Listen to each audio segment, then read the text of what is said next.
जी दोस्तों, अस्सलाम वालेकुम। एक बार फिर हाज़िर हूँ मैं और मेरे साथ इफ्तिखार चौधरी साहब all the way from Islamabad. 2 तकरीरें हमारे prime minister 3 times prime minister जो हैं उन्होंने की हैं और बड़ी हैरत की बात है कि उन्होंने कुछ ऐसे पॉइंट्स जो हैं वो रेज़ कर दिए हैं। जैसे आपको याद होगा कि इल्ताफ़ हुसैन साहब जब तकरीरें करते थे कराची को बंद करने के लिए, तो ऐसा लगता है कि नवाज़ शरीफ साहब अब लंदन में बैठ के पंजाब को बंद करने की या चलाने की सोच रहे हैं। तो इस पर हम बात करेंगे। हमारे साथ all the way from Islamabad, जैसे मैं कह चुका हूँ कि हमारे साथ जनाब इफ्तिखार चौधरी साहब मौजूद हैं, उनसे हम बातचीत करते हैं। जी अस्सलाम वालेकुम। अस्सलाम वालेकुम काई साहब। जी इफ्तिखार भाई, क्या हाल चाल है? खैरियत से हैं? शुक्र है अल्लाह का काई साहब। जी इफ्तिखार भाई, ये जो तकरीरें 2 हुई हैं, एक आज हुई है, एक पहले वो कर चुके हैं। दोनों एक ही जैसे जी तकरीरें थी और टारगेट जो जी। उनका था वो जुडिशरी भी थी और जो हमारी पाक फौज। पाक फ़ौज है वो भी थी। अदारे जो थे वो भी हैं। तो इस पर आप क्या कहेंगे? क्या तबसरा करेंगे? क्या इल्तिफ़ात हुसैन बनने की कोशिश की जा रही है? जी बिल्कुल, ये तो उनको ये चीज़ समझ लग गई है कि मौजूदा जो मिलिट्री एस्टेब्लिशमेंट है उनके साथ ये जो उन्होंने पैसे वगैरह जो है मुल्क लूट कर बाहर भागे हुए हैं, ये शायद मिलिट्री एस्टेब्लिशमेंट उनके साथ किसी किस्म की डील करने को तैयार नहीं है। और इसी बुरी वजह से वो ये कहते हैं कि इमरान खान के साथ मेरा मुकाबला नहीं है। मेरा तो उस इमरान खान को लाने वाले जनरल बाजवा का नाम वो वाज़ेह तौर पे ले रहे हैं और फिर वो इस तरह की बातें कर रहे हैं आर्मी के खिलाफ एज एन इंस्टीट्यूशन। देखिए बाजवा तो एक नाम है, एक शख्स का नाम है, लेकिन मिलिट्री जो इंस्टीट्यूशंस हैं या हमारे जो अदारे हैं आईएसआई है, उनके खिलाफ वो जो ज़बान इस्तेमाल कर रहे हैं वो वही जो नैरेटिव है, जो मूडी का नैरेटिव होता है। तो हमें अब ये देखना है कि ये जिस शख्स ने इन मियाँ साहब को कन्विक्शन के बाद एक पूरे ड्रामे में मुलव्वस होकर बाहर भिजवाया है, जिसमें अगर मिलिट्री एस्टेब्लिशमेंट के कुछ लोग हैं या सिविल एस्टेब्लिशमेंट के या पीटीआई गवर्नमेंट के कुछ लोग इन्वॉल्व हैं, उन्होंने नेशन के साथ कितनी बड़ी जो धोखाधड़ी की है, ठीक है ना। तो हमें जो है ये जो अब क्रूज की मिसाइल की बात की है और वो जो सीक्रेट्स जो हैं वो लीक करना शुरू कर दिए हैं, ये एक नेशन के लिए एक बहुत बड़ा एक लम्हा फिक्रिया पैदा होना शुरू हो गया है।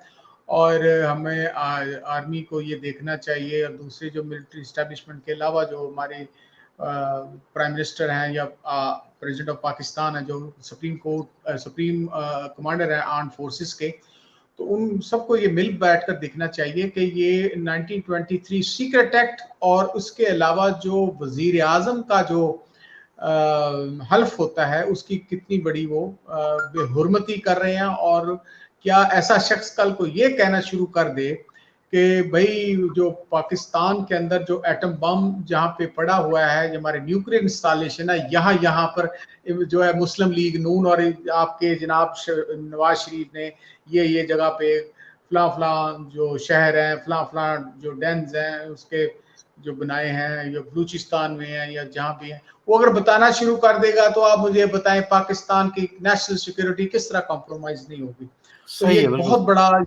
बात।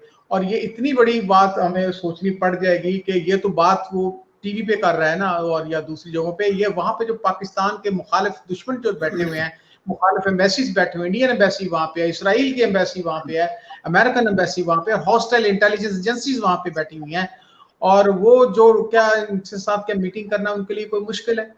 तो ये हमें सोचना चाहिए कि जो लोग जिन मुलव्वस हैं शख्स को बाहर भिजवाने में, वो उन सब का कोर्ट मार्शल होना चाहिए। मैं तो ये समझता हूँ कि वो सिविल है, आर्मी का, जिस किसी भी एस्टेब्लिशमेंट में है, वो किस तरह धोखा देकर पूरे सिस्टम को चला गया। और इस पे इस्लामाबाद की इफ्तिखार हाई भाई कोर्ट ने भी कहा है। इफ्तिखार जी भाई, जब सुप्रीम कोर्ट के जो चीफ जस्टिस हैं वो शराब पकड़ते हैं और शराब लेबर्टी तक पहुंचते पहुंचते वो शहद बन जाए या ऑलिव ऑयल बन जाए, तो जो प्लेटलेट्स के चेकअप्स होते हैं वो भी अगर लैब में जाते जाते कुछ हेरा फेरी हो जाए, तो इसमें इमरान खान या पीटीआई या जो दूसरे अदारे वो क्या कर सकते हैं?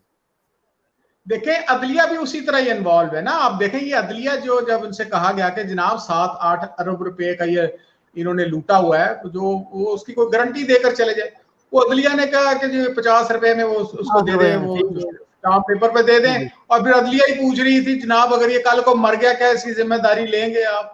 तो मुझे बताएं काजी साहब, आपको मैं कह सकता हूँ कि आप कल तक जिंदा रहेंगे? आपके पास कोई गारंटी है, या मेरी कोई गारंटी है, या किसी भी शख्स को कोई भी गारंटी है कि भाई कल तक ये जिंदा होगा कि नहीं होगा? ये तो अल्लाह ताला की जात जानती है ना। तो ये इस किस्म कोर्ट्स का रवैया भी बड़ा मकरूह था। अब ये देखिए ये पूरा सिस्टम को मैनेज किया गया, अदालतों को भी मैनेज किया गया, मेडिकल रिपोर्ट्स को भी मैनेज किया गया है, और उसके अलावा सिविल और मिलिट्री एस्टेब्लिशमेंट, मैं तो वाज़ेह तौर पे कहता हूँ कि जो जो इन लोगों जो इनके साथ मुलाकातें करते हैं जेल के अंदर जाकर, वो किसी ना किसी हवाले से कोई ना कोई स्पॉट फिक्सर तो होगा ना। तो वो उसकी वजह से आप देखेंगे। जी एक एक सवाल जो है वो मैं आखिरी सवाल कर रहा हूँ आपके साथ इस बारे में कि ज़हीरुल इस्लाम का नाम जो है उन्होंने लेकर कहा है कि वो मेरे पास आए थे और उन्होंने कहा था कि मुझे आपका इस्तीफा चाहिए। तो मैं तो ये समझता हूँ कि अगर आर्मी चाहती है इस्तीफा किसी वजीर आजम का, तो मेरा ख्याल है वो 111 ब्रिगेड जो है 10 मिनट में वो सब कुछ हो जाता है। तो इसमें कितनी हकीकत आपको नजर आती है? देखें मेरी बात हुई है कुछ लोगों से। ज़हीरुल इस्लाम उस वक्त DGISI थे, और उस वक्त जो आर्मी चीफ थे जनरल रहील थे।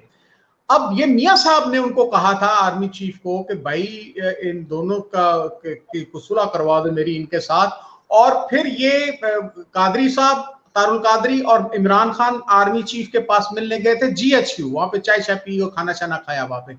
और उन्होंने कन्विंस करने की कोशिश की थी कि ये आप धरना उठा दें। उन्होंने कहा था हम नहीं धरना इस तरह उठा दें, बल्कि आपको याद होगा राहील शरीफ के कहने पर FIR दर्ज हुई थी उस वक्त, जो लाहौर में इन्होंने मर्डर किए थे, 14 मर्डर किए थे और 100 के करीब लोगों को गोलियां मारी थी।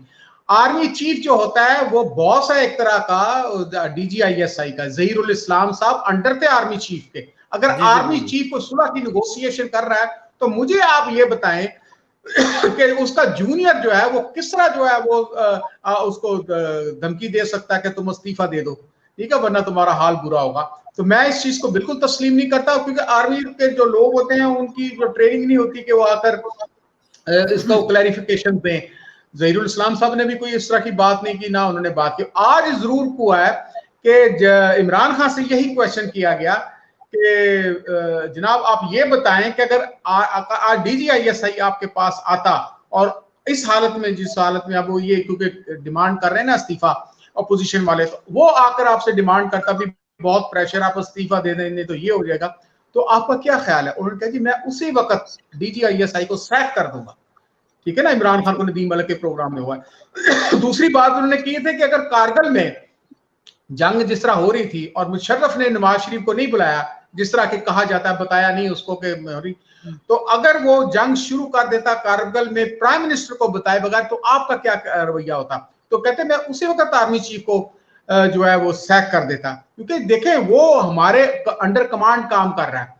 मेरा मैं कहने का मकसद ये है कि जो इस्टेब्लिशमेंट भी है, क्योंकि नवाज शरीफ को इस्टेब्लिशमेंट ने पाला है, और ये इस्टेब्लिशमेंट की बहुत बड़ी गलती है कि जो उस वक्त के जो डिक्टेटर थे ज़ियाउल हक साहब, उन्होंने इसको पाला, उसको ज़ाहिर है मियां साहब को जो है वो लेकर आए पॉलिटिक्स के अंदर, और फिर आज उन्हीं को गालियां दे रहे हैं ये, ठीक है ना। गालियां इसलिए दे रहे हैं कि वो जी उनको अब नजर आ रहा है कि उनका पैसा बचता हुआ नहीं नजर, आज उनकी कुर्कियां हुई हैं मियां साहब की जायदादों की, को मर्सिडीज कितने कनाल जो है वो उनके साथ हुआ है। ठीक है इफ्तिखार भाई, आपका बहुत बहुत शुक्रिया। और हम तो उम्मीद करते हैं, वैसे तो पहले नवाज शरीफ साहब को वापस लाना ही एक बहुत बड़ा कारनामा होगा अगर PTI ये कर गई तो, लेकिन असल जो मकसद है वो है लूटी हुई दौलत जो है वो हमारे मुल्क में वापस आनी चाहिए।